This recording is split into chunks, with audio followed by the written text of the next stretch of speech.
Este informe, como bien lo habíamos anticipado en el programa anterior, trata sobre la tragedia que ocurrió en el año 1954 entre el Huemul y la empresa de transporte santafesina. Para ponernos al tanto, el Huemul era un servicio de pasajeros, una especie de coche motor con un coche adicional que recorría el trayecto Bahía Blanca-Rosario en nada más y nada menos que para la época en 13 horas, ascendiendo a una velocidad de 70 a 90 km por hora. Este informe ameritaba algunos testimonios, dentro de los cuales están Liborio Botelle y Elio Latini. Caía la tarde del lunes 17 de mayo de 1954. El coche número 12 de la empresa santafesina, procedente de Venado Tuerto, era conducido por Constantino Díaz, argentino de 29 años, domiciliado en Vigán, y del guarda Víctor Veratrini, italiano de 48 años, de la ciudad de Rosario. El ómnibus avanzaba por la hoy Ruta 14, la cual era de tierra.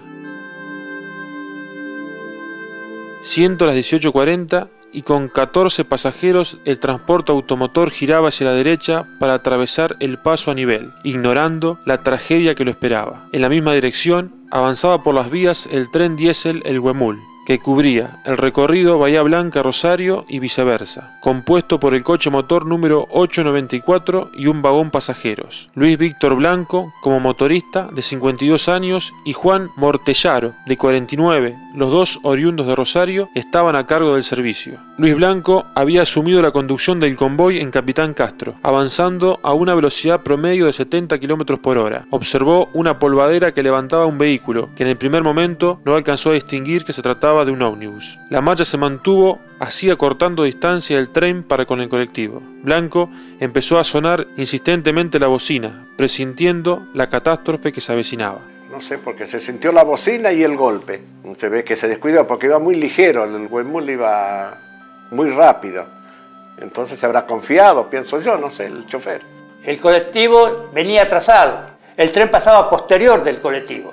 Nada más que cuando el colectivo llegaba, que era el último paso nivel, era el paso nivel de Arminda, después tenía todo el camino que el trayecto del colectivo era hasta el puente y no había ningún cruce de vía. Entonces ahí donde el tren alcanzaba el colectivo y lo pasaba, porque era un tren que el coche a motor que desarrollaba 90 kilómetros, en aquel entonces era mucha velocidad. A pesar de los potentes faros que ya demarcaban la silueta del colectivo, que atravesaba el paso a nivel, y la insistente e interminable bocina, con una angustia que los envolvía, el personal del tren presagiaba la inevitable colisión.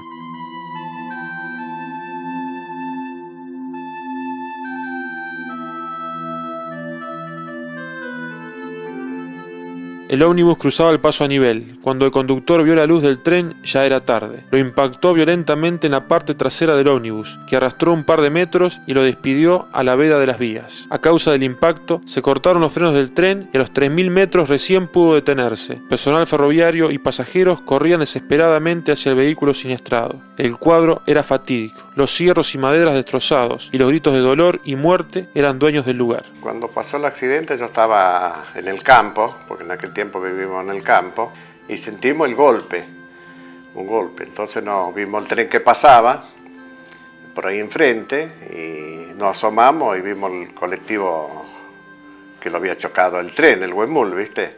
Entonces salimos disparando para allá para ver si podíamos ayudar en algo. Y llegamos allá y bueno, un desastre total, ¿viste? Inmediatamente se iniciaron los trabajos de auxilio, dándose aviso a las autoridades de Mugueta y Vigán, de donde se enviaron vehículos para transportar heridos al hospital, al cual ingresaron 14 personas en grave estado, a última hora del lunes. Cuando ocurrió el accidente yo me encontraba en la estación de servicio YPF y bueno, llegamos al lugar del accidente. Lo primero que vimos fue asientos desparramados por todo lado, chapas, porque de acuerdo a mi impresión, el tren arrastró al colectivo. El resultado del accidente dejó 5 muertos y 9 heridos. Dentro de los muertos estaban Isabel Ricarda de Escobio, argentina, de 62 años, domiciliada en la localidad de Chobet; Víctor Veratrini, guarda del colectivo; Celina Tránsito Leguizamón, argentina, de 22 años, soltera, domiciliada en Rosario; Sara Isolina Ferreira, argentina, de 26 años, que vivía en Tío Pozo, departamento Loreto de la provincia de Santiago del Estero; Alfredo Ávila, argentino, de 27 años, que vivía en el departamento Atamisqui, de la misma provincia que el anterior. Dentro de los heridos estaba Elena Palmira Rosa de Pérez, de la ciudad de Rosario; Juan Castro Pérez, argentino, de 5 años, hijo del anterior; Ángela Quiroga de Pérez, argentina, de 19 años, que habitaba en Vigam; Dante Alberti, argentino, de 38 años, domiciliado en Bombal; Roberto Lapadú, argentino, de 24 años, de Rosario; Luis Armando Cabarrera, argentino, de 25 años, que vivía en Rosario; Alberto Lucio Sola, argentino, de 22 años, que vivía acá en Vigam; Enzo Oscar Ventati, argentino, 18 años, que vivía también en Vigam; y Constantino Díaz, argentino, de 29 años, chofer de colectivo. El tren había seguido porque se había quedado sin freno, paró como 1000 metros del accidente. Y ahí en el accidente había gente debajo del colectivo, pues lo tumbó el tren y quedó abajo el colectivo, y otros que estaban fallecidos ya.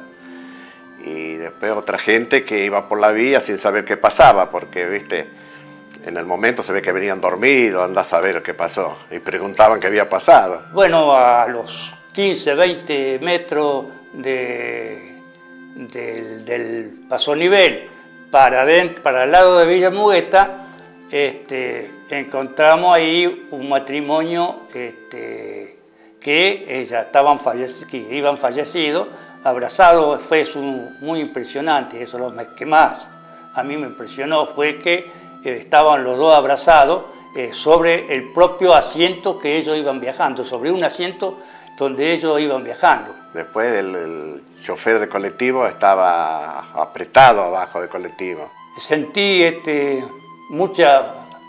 no sabía, no me salían palabras, no sabíamos qué hacer y quedábamos sorprendidos porque había, ya te digo, asientos, chapa, rueda del colectivo. Los diarios le daban tapa al trágico suceso y le atribuían otra tragedia al Huemul. El presidente Juan Domingo Perón y el gobernador Luis Carcamo inmediatamente se solidarizaron públicamente con el hecho, ordenando ayuda de todos los sectores gubernamentales. Nunca había visto un accidente así, porque antes había pocos accidentes, porque no había pocos vehículos, y ver todos los muertos, los heridos, todo eso fue muy, muy triste, ¿viste? Después no pude dormir por unos días porque representaba el accidente. Así que fue muy, muy feo, la verdad que... Pero fue impresionante porque el tren paró como a 200 metros. La tierra del propio colectivo, cuando sube el chofer, se ve que dice que miró y no vio las luces del tren y lo tapó la tierra. Creo que ese fue el motivo del...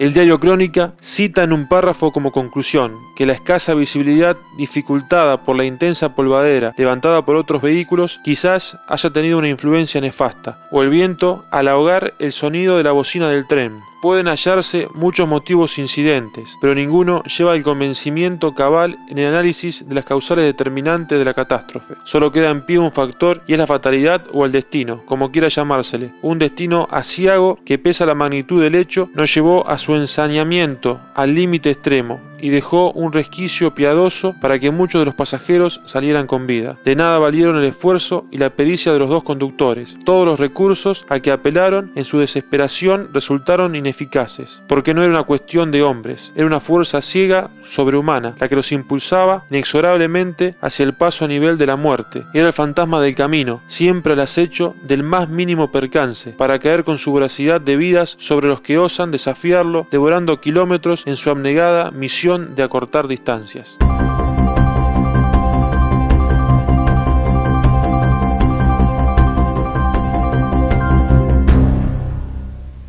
El accidente que protagonizó Huemul fue uno más en la cosecha de tragedias que realizó en los 5 años de recorrido, motivo por el cual fue levantado.